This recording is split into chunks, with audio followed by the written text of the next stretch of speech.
Hello everyone.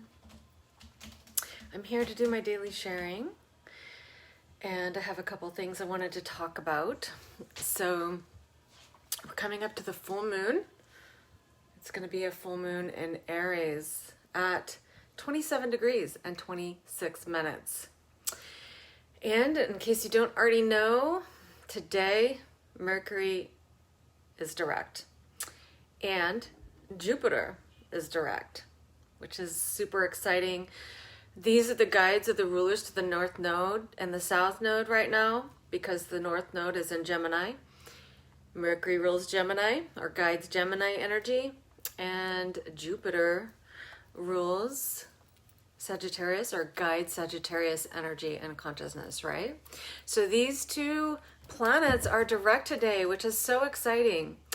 And one of the things I wanted to bring to everyone's awareness that has come up for me, so hopefully it's something helpful for you, is that what's happening in your dream world, because Mercury retrograde, especially when Mercury changes direction, it can be a time of really paying attention to what's coming up in the dream world, right?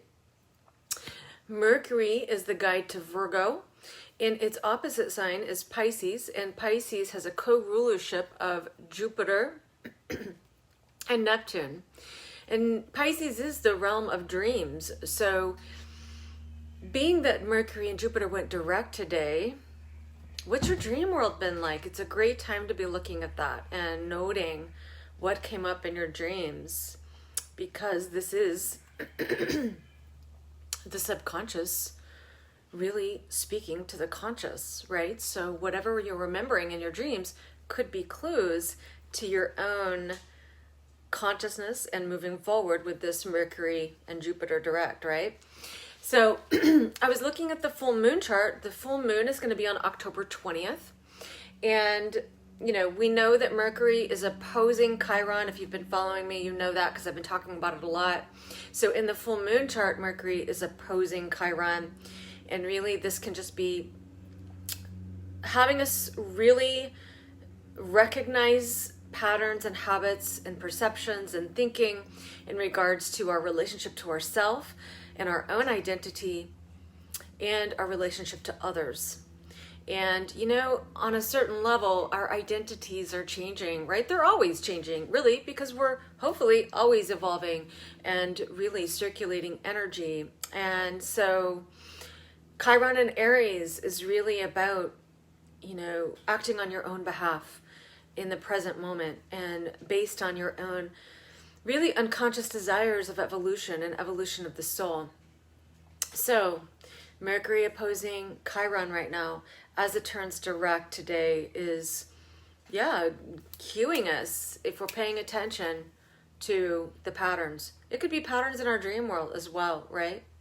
So meaning symbolic language coming through the dream world, showing us patterns of our relationship to ourselves and our relating to others. Really, our relating to others is always based on how we relate to ourselves, right? And being that Mercury is opposing Chiron, it can really expose the wounds we've experienced in the past, repeated wounds, wounds that have become a pattern, and wounds that are really ultimately a wound to our identity based on how others are relating to us and how we're relating to others.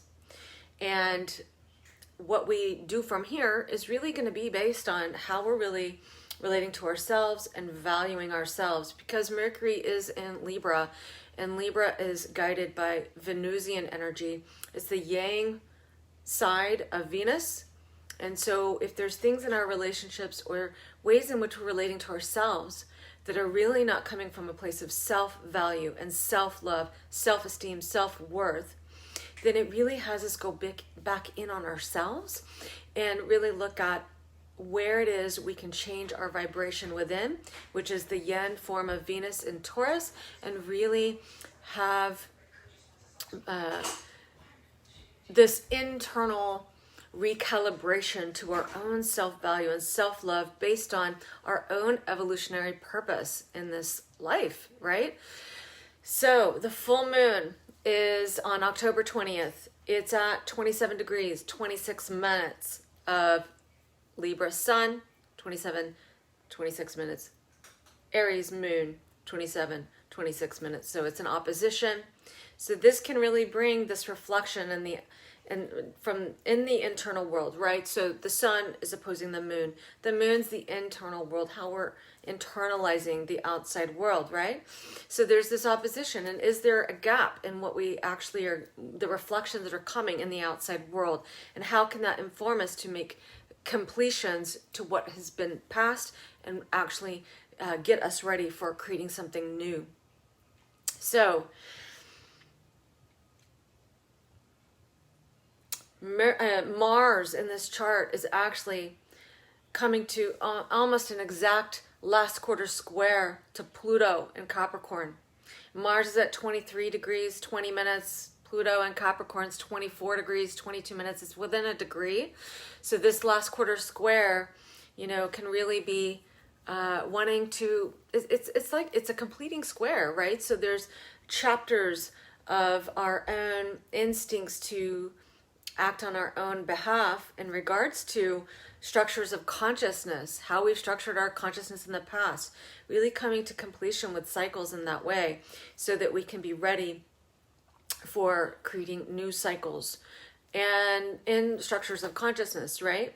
And that will complete actually on March, I believe it's March 3rd of 2022, when Mars, Pluto, Venus, and Vesta all conjunct in Capricorn. That's going to be a super potent time. I'm definitely going to be talking about that. I'm really excited about it because it really is about, Mars acting on our own behalf according to our own evolutionary path, Pluto. And Venus is really our own, calibrating to our own self-value and self-worth and everything that is in our needs and desires to really meet our evolutionary goals and our evolutionary path. So, when that conjunction happens in March, this is such an incredible seed point for really aligning with our self-value, self-love, our own acting on our own behalf and our own evolutionary purpose in this lifetime, creating structures for that. So there can be a cleaning up right now in past cycles with this Mars last quarter square to Pluto, right?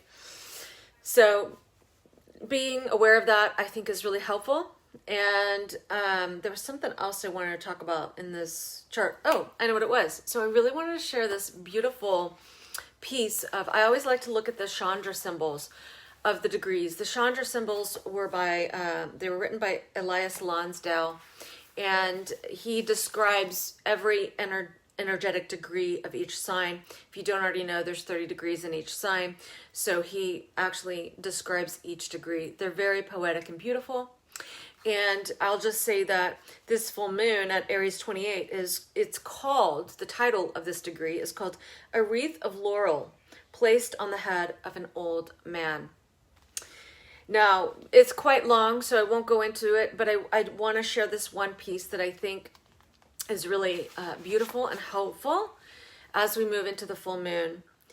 And what he says here about this degree is that all of the vital agitations only serve to quicken the pace, to bring you back on the spiral to that vital place again, where you are known and acknowledged, and from which you can go forth and know and acknowledge others and their destiny light, seen and sensed and known, free of all qualifications.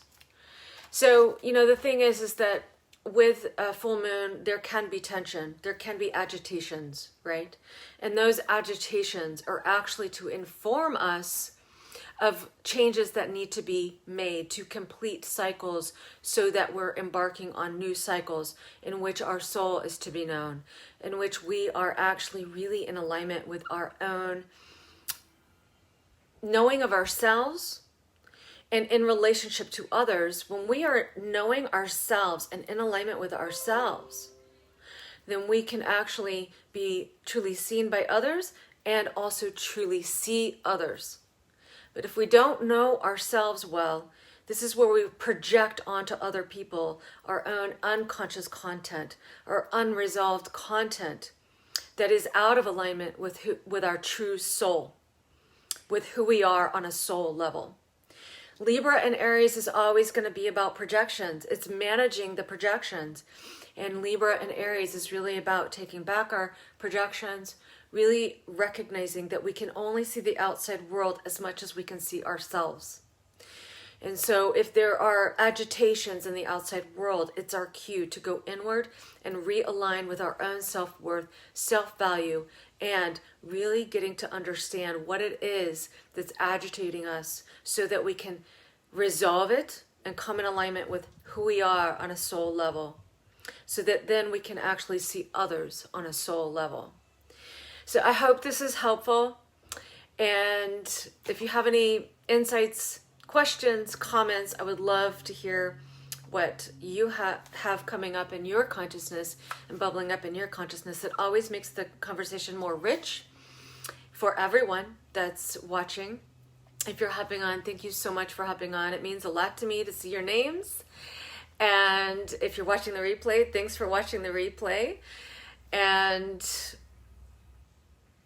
I wish you a wonderful, lovely full moon, as well as Mercury direct, Jupiter direct, moving forward into this full moon on October 20th. And if you've been following me, you know that I will be back tomorrow. And until then, have a lovely rest of your morning, afternoon, evening, wherever you are in the world. And I'll see you tomorrow.